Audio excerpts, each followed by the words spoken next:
What's going on, guys? It's DeathMonk here. Today we're going to be talking about some rather interesting updates that's going to be coming for Season 2 of DMZ in Call of Duty Modern Warfare 2.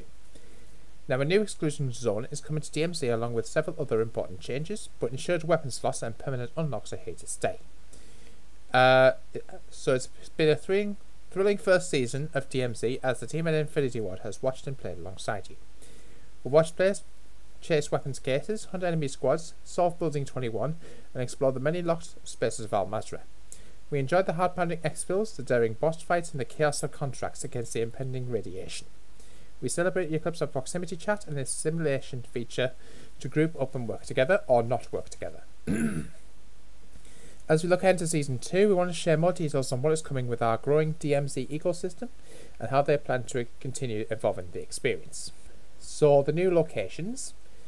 Ashika Island. Now, I have covered this quite a few times on the channel, but the new Ashika Island map coming to Warzone 2.0 is a brand new exclusion zone for DMZ. Players will infiltrate along the shores of the island before making their way inland. Infiltration is under heavy fog that can impact combat by providing cover for both operators and the occupied force, Shadow Company. But what could they be doing here? There is much to discover in the Ashika Island exclusion zone, including a new weapons case, a new boss called the Bomb Maker, new locked and dangerous spaces to access and explore, and more. In Season 1 Reloaded, we introduced Building 21 with a new unique access card and a timed infiltration window. Season 2 missions have operators return to Building 21 as another exclusion zone option. If you need access to cards to Building 21, be sure to seek out the following in either Al-Mazrah or Ashika Island: SAM site crates, Chopper Boss crates, buy stations, or legendary or orange chests. Operators should be prepared for heavy resistance in Building 21. It's recommended you gear up before heading to this location. Al-Mazrah. There are developments to explore in Al-Mazrah as well, with updated intel including the crash of an unknown aircraft at the Sadiq Cave complex. The fight between White Lotus and Legion rages on. Perhaps operators can take advantage of this inter-faction animosity, I should say. Refresh and reset. They previously announced that Season 2 will include a reset and faction mission refresh. Here's what that entails. So, contraband weapon inventories will be rolled back to the starting weapons. Gear inventories will be emptied. Faction missions and mission progress will be reset to make room for a new mission set. They confirmed last week ensured weapon slots unlocked through previous faction mission progress will not be reset. However, if you did not unlock an additional ensured slot in Season 1, the new Season 2 requirements to do so should take much less time. For clarity on any Season 1 progress, all Season 1 mission and boss enemy rewards, for example previously acquired Al-Mazrah weapons case rewards, will not be reset. They're doing this for mission progress in Season 1 became too difficult too quickly. As DMZ is still in beta, they deemed it important to be able to rebalance and reach in the experience for the players. The key stash will now also be able to hold specific mission items that you must gather from one exclusion zone and bring to another. This allows us to have longer form missions to utilise all their locations. With a new mission set, they can employ multi-location missions that send players to Al-Mazrah to Ashika Island, to Building 21. By incorporating these three unique exclusion zones in Season 2, we can build an engaging ecosystem across the game with narrative ties. They hope to grow this living world in future seasons. To complete the reset, DMZ may have to go offline for a few hours ahead of the launch of Season 2. They'll be sharing details and timing on that as well soon. There's going to be a new faction called Crown.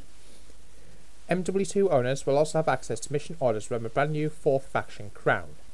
This British group is shrouded in mystery, but reports suggest they're in possession of dangerous intel. Crown's appearance has particularly piqued the interest of Black Moose, who has primarily been focused on the investigation of Building 21. Again, this faction will only be available to Call of Duty Modern Warfare 2 owners. Recently shared changes. We recently detailed some of the changes coming to DMZ in Season 2, but here including them here as well with some additional context. Enemy tuning. In Season 1, the AI in DMZ were challenging, but the ramp up of difficulty was often steep, with some players getting overwhelmed. In Season 2, they've introduced a number of balance changes to adjust the types of AI spawning, the number of AI spawning, and the accuracy of AI at range, and much more. All of this should provide a challenging but manageable player space that still requires player respect of enemy combatants in the DMZ. According to a local dev, we can assure you the AI combatants in DMZ are still not to be taken lightly. Spawn points. We're tuning some of the info points across our master for improved early match experience based on gameplay data. Starting at a point at which your squad feels isolated or without looting contract opportunities is not the best experience. These tweaks should improve spawn points across the map. Mission difficulty tuning. Data and feedback reinforced that the faction mission difficulty ramp was too aggressive for many players, and that the demanding skill ultimate made it very challenging to unlock the second insured weapon slot, completing all Tier 3 missions in Season 1. They have adjusted the overall scaling of difficulty in missions as the tiers progress. Later tier missions will still be quite challenging even for the experienced operator, but they believe more straightforward access to an additional insured weapon slot will provide a better path forward for all players. Crashes. They know crashes are especially impactful in DMZ if you lose your items and contraband weapons as a result. Addressing these crashes is a priority for Season 2, and they are committed to increased stability. Future seasons.